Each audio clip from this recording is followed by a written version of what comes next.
They bylaw that. Would you mind going up to, it's also online. It has been, so.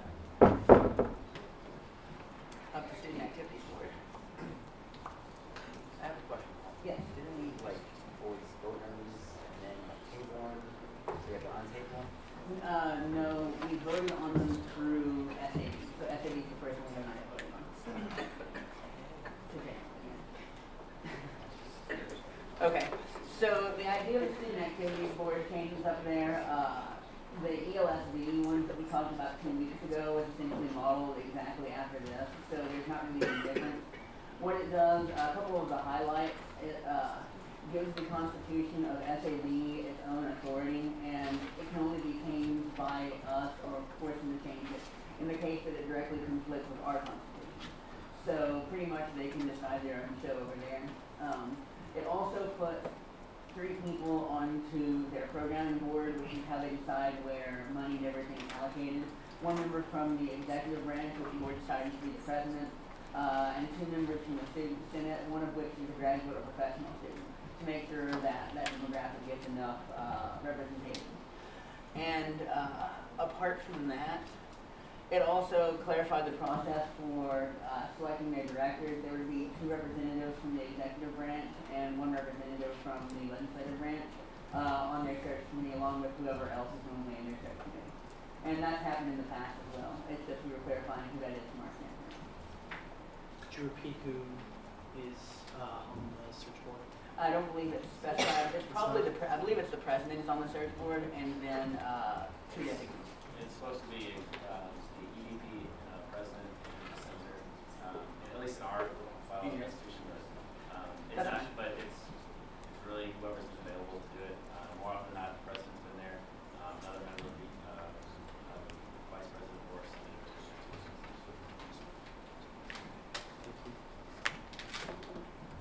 All right, and that was pretty much everything for the Student Activities Board. Like I said, it was pretty much verbatim the ELSB one. All right, that's ELSB that we approved last time. Article 10 is amendments. We didn't really make very many changes in the amendment section of it overall. There was a little contradictory language in there as to when the Chief Student Affairs Officer should ratify it, and or even our Constitution, and where that falls in our approval process. So the way it reads now, to be in compliance with the Red Book, is so the Senior Student Affairs Officer, which is Dr. Jackson, will receive notification that enough councils have approved it. Then after that, he'll come to the Senate and say, okay, enough councils have approved this, now you all can ratify it. And then we'll ratify it in either of the next 2 meetings, and then 25 days thereafter it will go into effect.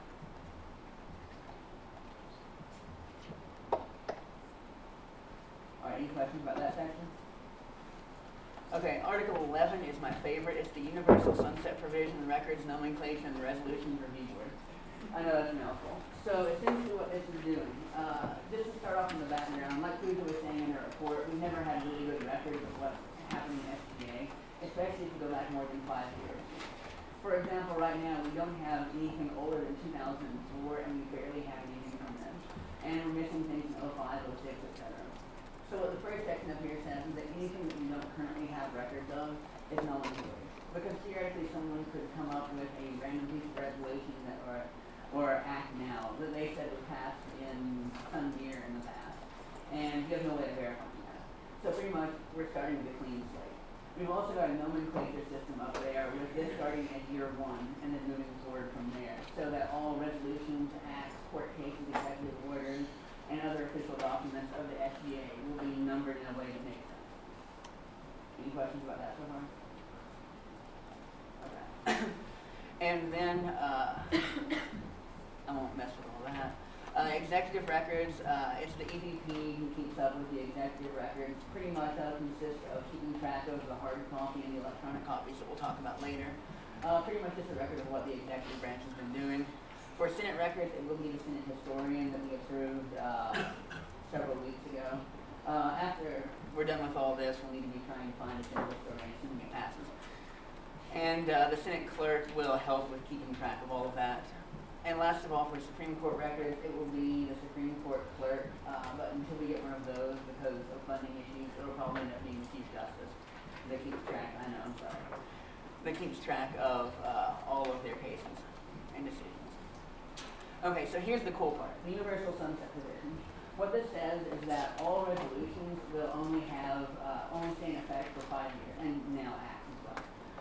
After that 5-year mark, it will come up before the Legislation Review Board. We need to change that word. You shouldn't say resolution anymore. If we can do that. Thank you. The Legislation Review Board. And what that is going to be chaired by the historian. It's going to have 3 members each of the executive, legislative, and judicial branches. Just to essentially look over the past legislation and see how it's been implemented by student government so far, and whether or not it needs to be continued to be implemented by us. And we won't actually create any resolutions or nothing will originate, and nothing can be referred there, essentially. So it's not really a legislative body. It's just going to come back and make a recommendation to us about whether or not we should maintain this resolution. And then after that, all of the senators will vote, and we'll see whether or not we approve for another 5 years. The way they go into sunset is at 2359 on the day of graduation, following the 5-year anniversary of their approval, is when they would expire otherwise. So it's a little bit over 5 years of life for each resolution. And we also do make a case, give the power to the author to specify a shorter period of time. Any questions about this so far? Cool. And let's see. Electronic records. Okay, so here's how the electronic records part works. I have a quick question. Yeah. Sorry. So what if a legislation right there that you wanted to like go longer than 5 years? Technically you could. Technically you couldn't, all right. Because the whole idea is that, I mean, if we were to do that, then we could just say, oh, it lasts forever, and defeat the purpose of the legislation review board. All right, so the electronic records part, there are going to be 3 total records, everything kept. There's going to be the hard copy, which is in the binder that the historian has. Then there's going to be a document kept online. That will be a PDF file scanned of the official document that has been signed and dated and everything. And it will be password protected, and the password will be thrown away, no one will know. So we won't be able to alter that at all. It will be the way it was the day we put it up there. And then there will also be a copy kept on a jump drive with the binder, so that we can have a copy in case we need to share, and that'll be a text file. And if you look up the order of precedence, in case there should somehow be a difference between the versions, is the online copy, the physical copy, and then the portable storage copy. And it should probably say copy, not copy. Right. Down at the very bottom. C. Portable. All right. So, any questions about that part? So far? No, I think we're good. So we're on to Article 12.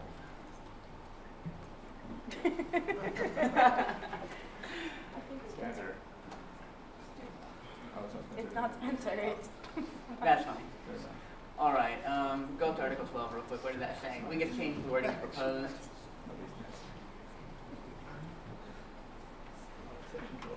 And that does it for the Constitution. Any questions about any of the Constitution? Yes. Are we approving the whole Constitution tonight? Is that a goal?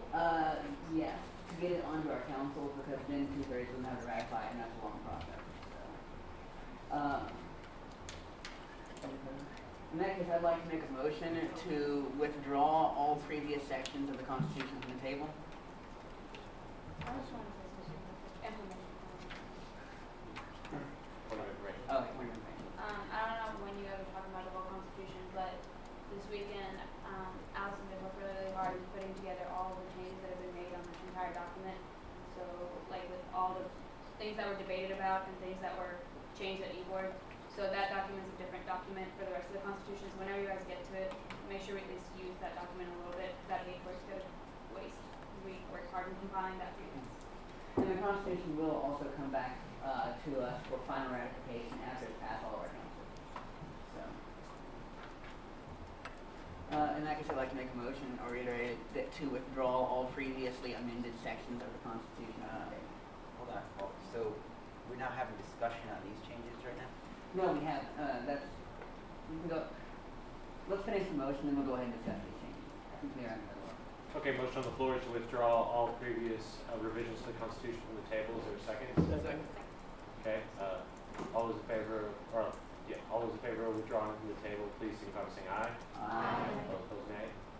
Okay, we've withdrawn them from the table, and now we're on discussion of all the revisions to the Constitution. And then, well, I would make a motion to approve all revisions together. Okay, So- motion on the floor is to approve all revisions to the Constitution. Is there a second? Second. Second. Wait, together or approving them right now? No, initiate Oh, discussion. we do vote for them. Okay. We'll vote on them all at the same time, but then now we're in discussion of the revisions, which includes the bylaws revision. Not by, Oh, sorry, no, it includes earlier. the earlier revision. Discussion on the Constitution revisions that we just pulled back from the table. Okay.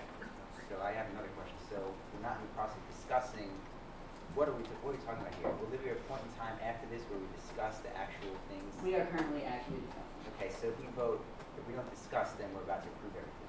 Yes. Okay. Yes, then I have some discussion. Go ahead. Is that right? Good. I noticed that in the debate section, the Supreme Court's debate section of the bylaws. We're not in bylaws. Oh, okay, so we're out in the Constitution. Just All right, got it. It's just Constitution's revisions, not the bylaws. Travis? Second. Okay, so the motion, or moving to the question, second. Big boy politics.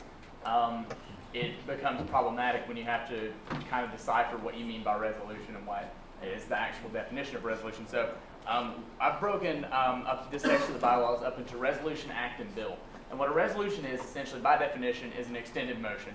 It's a motion that's too long to make on the floor. And examples of how resolutions are actually used is, for example, when our football team won the Orange Bowl, I missed that. We won the Orange Bowl, and the General Assembly issued a resolution that was read while they were there, congratulating them for the Orange Bowl. And we would issue resolutions, for example, congratulating a new top four, homecoming king and queen, things like that. That's what resolutions would be for.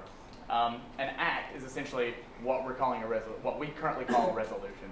It's a piece of legislation or something like that that we pass, or you all pass, sorry, that puts something into action. And then a bill is a collection of acts or a collection of resolutions or a mixture of both that has to do with one another. For example, remember at retreat when we had all those resolutions together that we did separately about the Building Our Nest campaign. And they all had to do with building our nest. We passed them all separately. What a bill will allow us to do, group those together, read them together, pass them as a unit. And once a bill is introduced like that as a unit, you do still have the ability to break it up into its separate parts and pass them individually. The reason we're doing this is, like I said, it makes it, one, correct, and two, easier to discuss what we've been doing with the state and federal governments and then with other student governments as well. Thank you, Matt. Can I have a question? On 202.12, it says it excludes the budget. Typically, we've done that as a resolution. How are we going? Should we continue doing it as an act, or should we make it something different? Why was that? I think when I put it in about the resolution was, I don't recall exactly, because most of the rest of those make sense, so they would not be resolutions. If we want to pull the budget from that would be fine. I'd like to pull the budget just because we normally have done it as an act. Yeah. So I think that'd be better. That's fine. Let's scratch it. It's friendly. Yeah. So after all that, it's just about how to submit new business and everything. It's what we've been doing already, but essentially just codifying it because we've never done that before. And down at 202.19, for the sake of balance of power and separation of powers, is what we've been working on this entire year with this Constitution stuff. We're giving the executive branch a veto power over acts, essentially. So Yeah, any legislation technically. And it has the unanimous agreement of the executive cabinet. They have to act within 10 days. And if they don't, it automatically happens. And we can overturn any veto by a 3/4 vote. So it's pretty much how it works in real life. But that's just a better way to balance the power. And last of all, 202.20, we put in the part about the president signing resolutions. That will help us with keeping track of hard copies. That lets us know, oh, this is the official one, et cetera, et cetera. That was Max's idea. I like it. Any other questions about that part? 203, boards and standing committees. We already did 300.3A last meeting, I think, about the composition of the exec boards. SOB, we removed the Chief Justice because they never had to come, well, we never made them come in the past. It's kind of silly to have them there. So if we have any questions about Constitution, we can always email them. 300.6, we said, since Speaker will call the first meeting of the board because of the whole separation of powers from the legislative to the commission.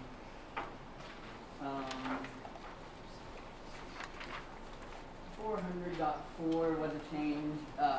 Essentially what we said was that special project funds should not be used for ongoing administrative costs of events, but we removed the restriction about events that had happened in the past. And here's why we, as the committee, thought that was a good idea. Essentially, the idea was originally to help fund new events with this. But if you think about it, there are a lot of events that could go on every year that are excellent events with great turnout that can't get funding through student government because they've happened in the past. It could be an entirely new group of officers in our RSO who wants to put this on, but because something similar happened in the past, they couldn't do it. So the idea was to allow them to get funding through SGA so that these good events can keep on happening. Because if you think about it, the Appropriations Committee is pretty thorough when they're going through all of the details about events. And if something deserves to happen every year, they'll do it. And if it doesn't, they won't. I just think it should be left with the Appropriations Committee to make that decision like that.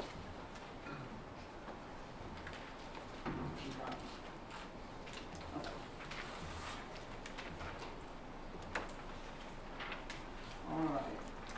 403.2, we simplified that a lot. Instead of saying each individual thing, we'll do this process. We get that all entities, CEEs in the SGA bucket. It makes a lot more sense that way.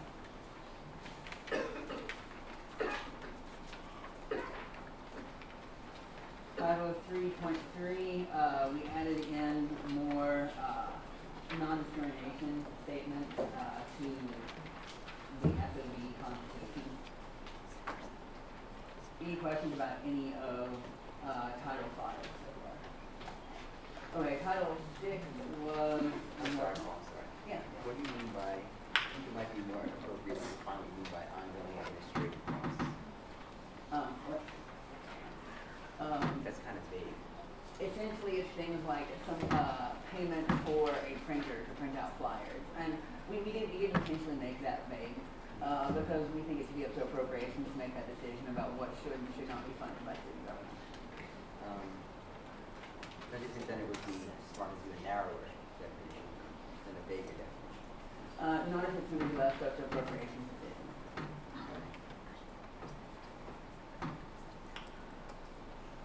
Any more questions? Title 6 is the long one. I'm going to skip over that if that's okay and go into 7 and hammer out the rest of this like we did in your meeting because there weren't any changes at 7. Title 8 was the transition of power. This is something Curtis and the rest of the top 4 wanted to have in this year. I think it's a fantastic idea. Essentially, the transition for all officers of SGA is 23:59 on the day of making it. You have to be out of your office by another day, no later than 5 p.m. on the Friday prior to making commencement. And that's when you have to be out of your office, turning all your keys, etc. So, there has been trouble with that in the past. Same for the transition, the Supreme Court transition. It just details how you pass on all of your information, bindings, etc. to the next. And I believe that's all. Title 9 is probably of great interest to you all. It's the student ticket policy. So essentially, the graduate school policy is the way undergraduate school policy has always been. I don't think we've changed anything major in there. So if you're in graduate school, you already know how that works. The undergraduate ticket rules, the issue was we've never actually had what we do in the bylaws before.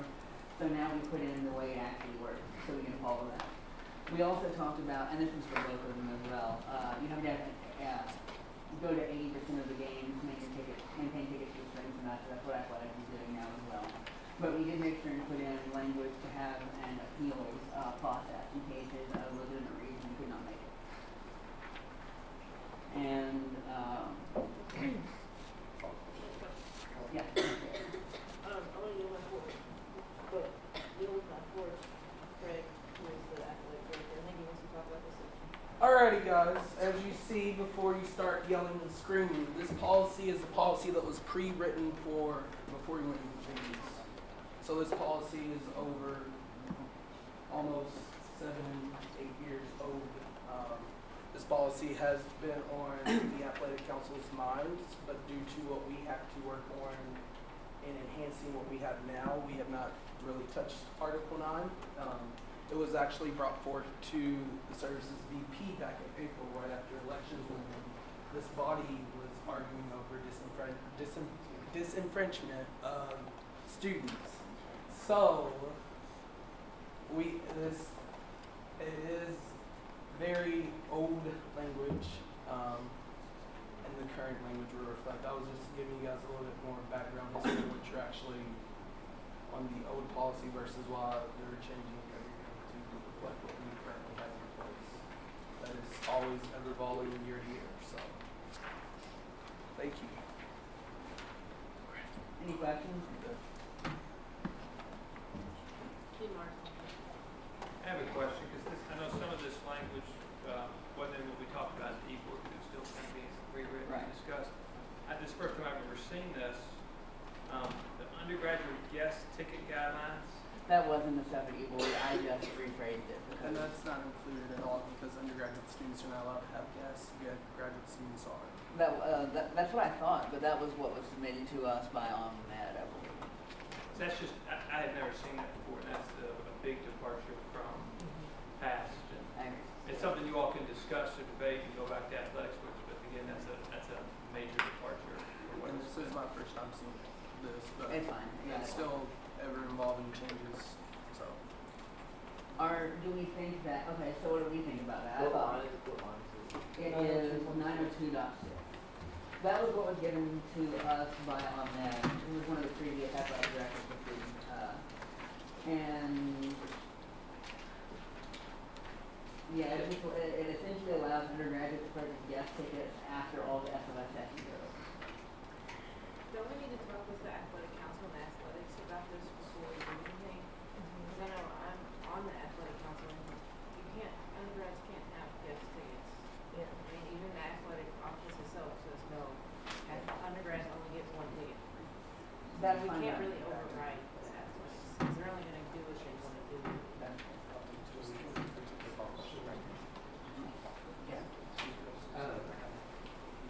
I'm not completely positive. Like I said, this was all submitted by OMMED and through you. But it also says if they are available. So have they ever been available in the past? Yeah, I think Craig can answer that. tickets are not available. We do have a limited amount of seats for our undergrad and grad today.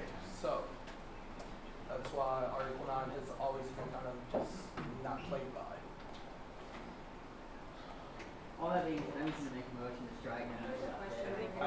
Before you do that, I think the reason that that's there, I mean, clearly tickets haven't been available in the past. If they ever came available, I think that's probably the reason he went ahead and placed that in there so that they could, similar to how we placed it in for graduate students. Wasn't that the 901.12? That was, but we've always had the guest tickets for graduate students, so if your council approves it. If you guys would like a little bit more history, the way that it works is graduate students are allowed to bring guests, undergraduates are not. You guys are getting a $1,600 discount on your season tickets compared to a normal band. So when you look at what you're getting ticket-wise, that's why we have such a cheap rate for tickets, but at the same time, graduates are allowed to bring their guests. Their tickets look normal tickets. Undergraduates have to have their student IDs because it is a student ticket in a prime location in our venues. The only thing I'd add to that to clarify, any of the graduate or professional students that have been involved here for a while, my interpretation has always been that the graduate or professional schools actually get to set their own policy related to that. So if they determined that they didn't want to offer guest tickets because they had such a volume of students and they wanted to only offer student tickets, they can do that within their council. So, I was going to say, and this is bouncing off what Craig said and also what he said earlier about us having a very small student section. When he says we as undergrads are getting $1,600 discount off our ticket pricing, that's exactly how, I mean, it's not his words, it's athletic words. But to me, that sounds kind of wrong because college sports should be about college students. And them acting like they're giving us a deal, and we can't sell that many tickets to go because we're getting you a $1,600 discount already. It shouldn't be to make money, it should be to provide a good on-campus experience. So just for me, Craig, if there's anything we can do to help with the fight to get more student tickets, let us know. yeah. The reason that we're not getting more student tickets is because students aren't coming out. We had the red white scrum game, which was totally free to students Friday. 100 students came out. How terrible is that? That's why the athletics looks at that and says, well, why should we give you more tickets when you don't have students coming out? But is the red and black scrimmage game on the same level as an actual basketball game? It doesn't matter. It was free. awesome. I believe it was awesome, I'm just saying like, I mean, it was totally free to students. It's the first game of the season. It should be, pumped and ready. When you have, other universities that have the same event that's not free, but they have a whole lot bigger attendance record, there's no school spirit here. And that's what athletics is. I'm just, seeing. yeah.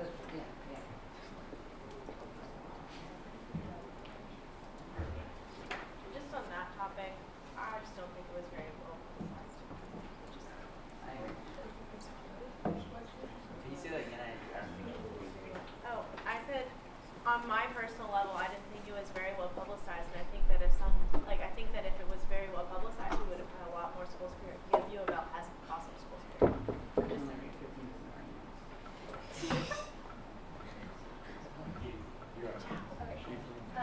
That's basically what I was going to say, like how we've got the tech systems going on, maybe getting the word out more about a game that's free would help a lot, because I didn't hear about it until last week, and I already had plans. Point of order, I think we're straying from the subject matter here. Can we just get back on topic? I agree. Does anybody have a comment to make about the actual bylaw resolution, or is everybody's comment about the bylaw?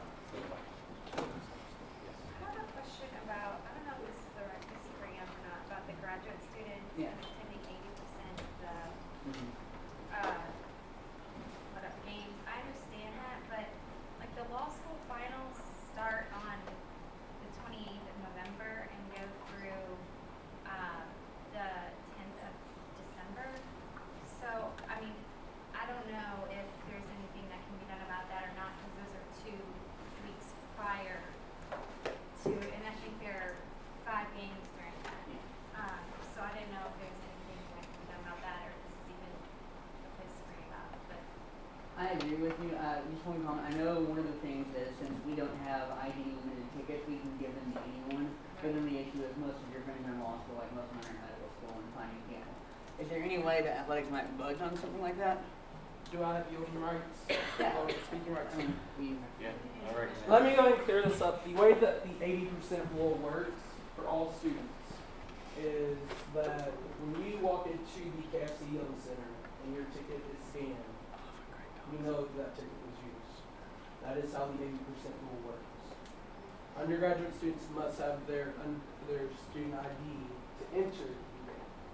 If you cannot go to a game and you are a graduate student, you can give it to whoever you would like to give that to. If you're an undergraduate student, you have to give it to another undergraduate student from October 26th till December 7th or 8th.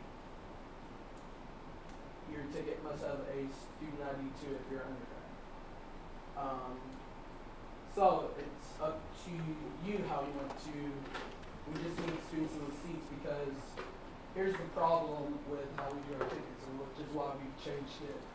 Now we have changed it now to be more aggressive. Is a lot of students felt that they don't need to go to the games, so why bother? So their tickets was just set in the ticket office, open seats. So now, as an incentive, come pick up your tickets, go to the games, and get your second half tickets. It's just a simple thing. Yeah, no, I understand that. I mean, I played the sport here. So just, just give it, you can give your ticket to anyone as you're out of the student. Yeah. I mean, I don't have a problem with that from here, and I have plenty of people I can get my tickets to, but, some people are from other states and their friends are in law school, so I was just pretty. So yeah, all students are part of the graduate council, so, well, they're part of the graduate system, Right, so therefore they can do whatever they would like with their tickets.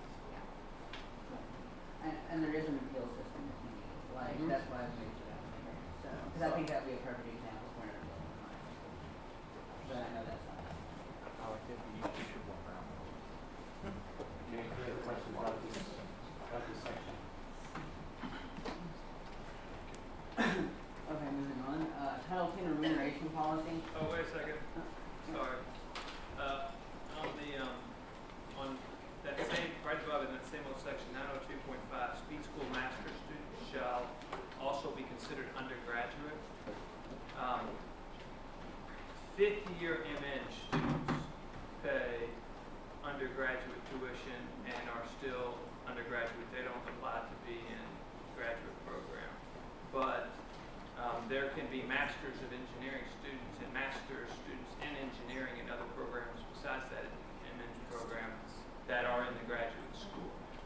They fall under the graduate school, they not fall, in and the there's council. something in here before. I'm just wondering if you need that, because if you clarify that if you're in graduate school, then you're under the graduate policy. But I think that, I know what this is trying to do, but it actually makes it broader than what it really is, I think, intending. Because the way this would read, it would say any master students. Well, there's some master students that are in the graduate school that are in engineering. I agree with you. I thought about. Masters of Science major. Okay, so I thought about putting that in there. Actually, my only question was, do those not all fall under the speed school council? And it seems they don't. So it's only the M students. Those are the only ones that are under. Okay, so I'd like to move to amend that to MN students in the speed school shall also be considered undergraduate. It's really 50-year MN students, because there can be masters of engineering students that are in the program that maybe they had a bachelor's degree in engineering from some school, but they can be admitted to the master's of engineering, but they're admitted to the graduate school. Okay, so. No, I think if you come from another school, you're a Master of Science. Yeah. You only get to be an MN if you come from here. Because there's an ME classification, a master's of engineering classification. Last year there were 24 students that were enrolled in that. I pulled up the roster because I thought from what we used last year. So those people just have a complaint. right. I just don't want somebody to get stuck in the middle or whatever. I mean, I know what the intent is of that. But How about we say MN students who are enrolled in speed school shall be considered undergraduate? That way if they're enrolled in graduate school. Because they can't get graduate tickets through speed school anyway. I would say that it's almost so narrow because if the graduate school or speed school changes that policy somehow, if you just keep it to graduate school students or professional school students, then you're covered. Okay. Because those MN students aren't in it. We don't count them towards like the election. And the 50-year MN votes for speed school president. They don't vote for graduate school president. Sorry, I was just saying, to clarify, I think if we just call it the MN professional degree, because if it's a professional program, it's not a graduate research program. So either it's a research-based program and it falls under graduate school, or it's a professional program and it falls under speed school. But that the verbiage used in the degree would clarify which program it belongs to.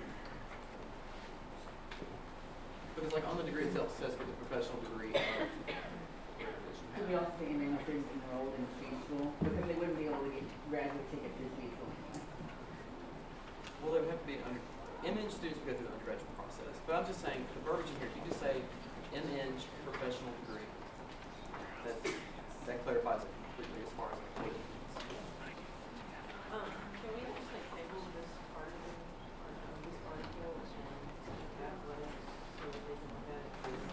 This has already been looked at, my understanding, with all that and everything, so. That's not. Okay. I think Craig wants to work there. I've just been told by a former member of athletic council that the reason undergraduates can't have guests is because they have to have student IDs to get in the gate. Just to clarify.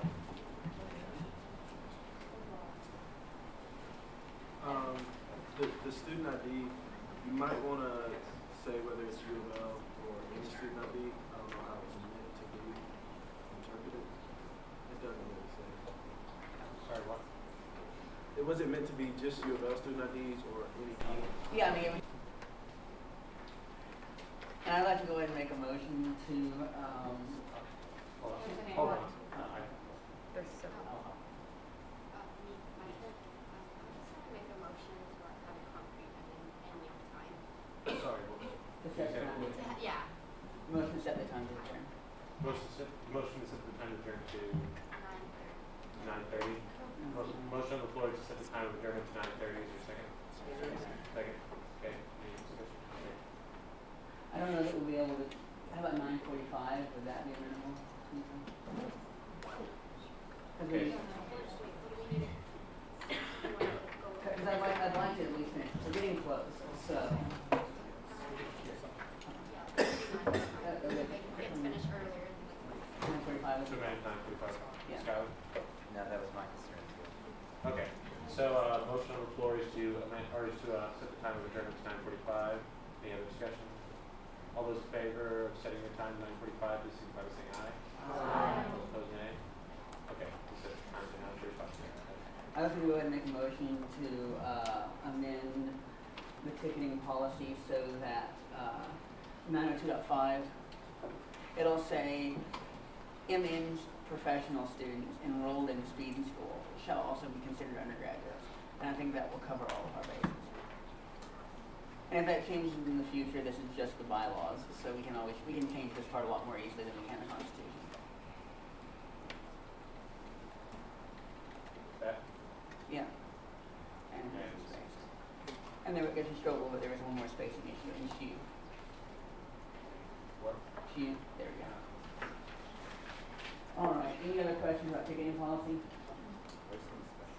About, yeah, I went to U. okay. Is that, am I Skylar? recognized? I went to, was it Max or? Yes. Max. This sounds, I don't know, it doesn't sound like we know enough about this, to be quite honest with you. I mean, I'd like to get this done as well, but it doesn't sound like, and no offense to anybody here, myself included, it doesn't sound like anybody here knows enough to pass this right now, because there's so many difficulties, and we still have the guest tickets with undergrads, but you have to have a student ID. Do you have to have a student ID? Can undergrads get guest tickets? So I can't make a motion, obviously, but I would recommend that someone move to table this until you're able to have a meeting with an athletic council, with athletics or something, to determine if we're even able to do all this. Paul? I like, I'd like to make a motion to table this, and send it to the athletic council so that they can look over this and send their recommendation back to Senate. So table this, you mean table the bylaws? I don't think we need to table, I mean, refer it to athletic council. Okay, refer this. Should we refer this to, motion to refer this to Yeah, athletic just council? And if you want to set a date, they should be back to the line. Next Senate meeting. Okay. Okay, so motion on the floor is to refer this to the athletics council for their recommendation and have them, and ask them to get back with us before next Senate meeting. This is second meeting. Second. Okay, any discussion? All those in favor of referring this to the athletics council, please signify by saying aye. Aye. All those opposed, nay. Okay, so you're referred. Abstentions. Okay. Continue on. And so that brings us to Title 10, remuneration policy. This is the, yeah. Okay, this is my question. I know we already like passed this or whatever, but I just had a question about the senators who donated their pay.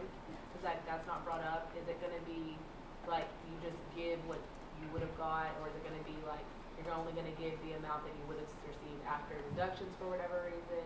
Because like that's not addressed, and I feel like that could be weird. That's outside the scope of the bylaws, really. We wouldn't put that in there. That's just essentially an agreement with Robin and the top four, like, for budgeting process and like. Well, because like since I mean, isn't it going to be like however much you donate, you can use towards like all the stuff we're doing for like money you donate is counting towards like awards and all these other things? I think so, but I don't think that goes in the, that's going in the bylaws. It's just like how people get paid. Like, that could be a good resolution or a good act, for instance. But, I just didn't know that was no, that's a good point.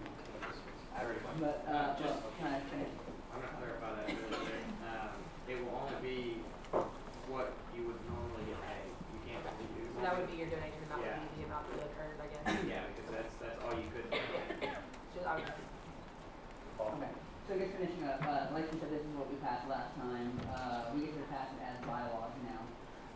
It's the same formula as last time. It's going to be overseen by D-Board, but the EDP will be on D-Board for the purposes of that meeting to give his or her input. Chapter 1002 deals with executive staff remuneration policy. There's a receipt there. You should check. Public cares a lot about this. Essentially, the way that it'll work is the maximum total remuneration for staff is set by, requested by the president and set by the Senate. And then, including bonuses, they cannot give out more money than that, than approved, unless it comes back to the Senate. And every individual member of the staff by the Senate retreat will have, or I believe it's 1 week of the Senate retreat, after we pass that budget, will be told exactly how much they'll be paid. Because there's been problems in the past, they're not being notified how much they would potentially be paid. And they can only be paid less than that if they fail to uphold their job requirements. And for summer pay, Curtis had a great idea. You can't get paid more than 1/4 of your pay during the summer since that's like 1/4 of the year. Okay. Section 1002.5 cuts off in the middle of a word. Summer remuneration. That was probably probably. Okay. Where's that? 1002. Just supposed to be remuneration. Yeah. How about you? Yeah, do you have a question? Yes. We talked about this in e-board, and I think this copy is something different than is on Blackboard, but I just want to make sure, because everybody was general agreement in e-board, that for all 3 branches, we would specifically identify whose responsibility it was to turn it in and by when. We're not there yet. That's in 1004.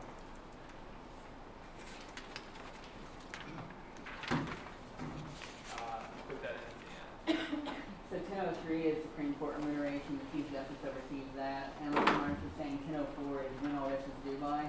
Dot 1 is the chair of the D-Board, the Chief Justice, and the President are responsible for their respective branches.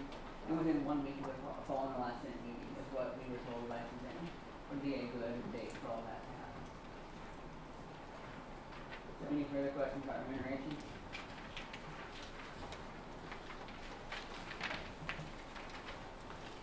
Alright, we can go back to Title 6 now. And first of all, I'd like to make a motion to divide Title 6 and consider Chapter 608 separately. Okay. You said, motion before is to split Title 6 and to treat, what is it, so? Treat 608 as separately from the rest of the bylaws. Treat 608 separately from the rest of the bylaws. Correct. Okay, motion before is to separate Title 6 and treat Chapter 608 as its own specific piece. Is there a second? Second. Second, any discussion? Okay, seeing none. All those in favor of splitting Title 6, please signify by saying aye. Those opposed, nay. Any abstentions? Okay, passes. Okay. Okay. And just to go ahead and hammer out the rest of Title 6 with that part, in the past there have been changes to the election rules without Senate approval, but another part says the Senate has to approve the election rules and clarify that. We also put forth the different definitions of what it means to certify elections and all of that. For instance, the Supreme Court announced preliminary results following the election, and then after all of the cases have been heard, they'll certify the results.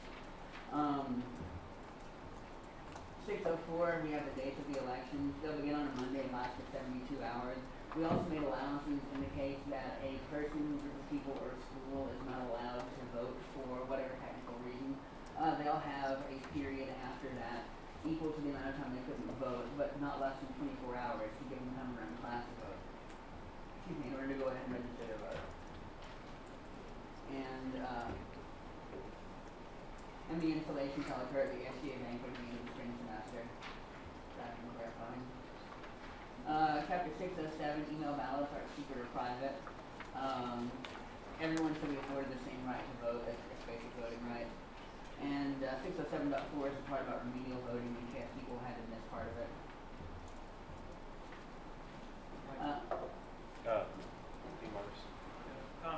Paul, we talked about this at the e-board, but then everything else kind of got going and we didn't get a chance to get back to it. And it would affect Brandon and the court, and the notion of, because we talked about the privacy and whether you did the email piece and that didn't really work.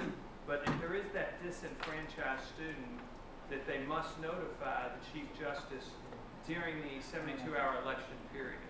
Because if they didn't do that, then, and come back at any undescribed date or any other